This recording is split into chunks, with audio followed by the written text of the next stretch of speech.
Hey guys, this is Mark, call sign SO6 with the Storm Riders. Today we're going to be going over 3 tips that we feel are good to use during recon element tactics. A lot of teams don't train recon tactics, mainly because general airsoft games are quick skirmishes, team death matches, capture the flags. But in a milsim event, a recon team can be very useful to the commander, getting information back about the enemy movements, whereabouts, all these kind of things.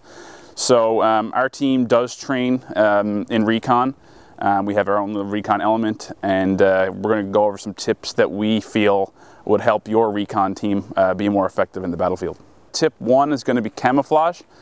Camouflage is a pretty integral part of any airsoft team's kit. You know, a lot of people feel that camouflage is meant to make them invisible, but really all you're trying to accomplish is so that you and your teammates blend in with the environment when they're sitting still. Your camo really isn't that effective while you're moving because you're giving the enemy something to look at and something to see with respect to the surroundings. Picking your camouflage as a recon team, you need to understand, what does my surrounding look like at this current time? You know, this time of year I will be picking my woodland. But during the winter months and fall months, I would be probably picking multicam.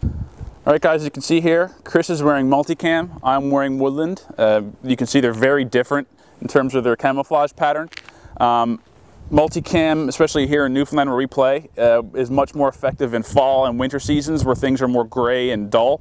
Whereas, as you can see behind us, we're in spring months here in Newfoundland. The woodland actually sits a lot better in terms of concealment in this time of year.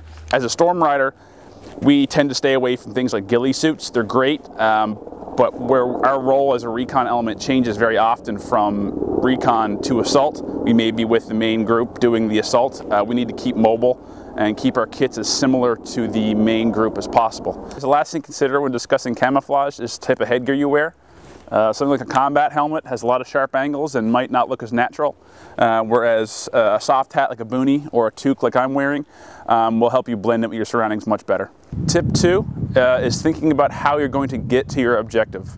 Your commander may ask you to get there quickly, or you may need to get there unseen without alerting the enemy.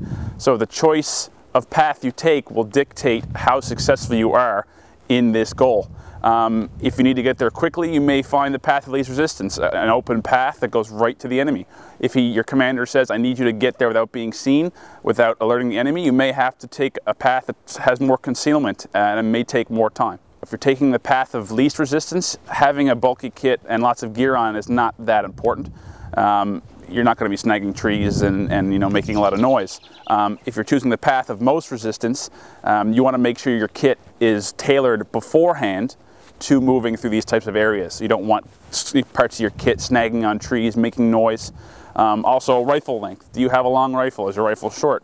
These are things you all need to take into consideration. Your rifle is going to be your most integral part of your kit, and you want to be sure that you can move that effectively in the workspace you're in.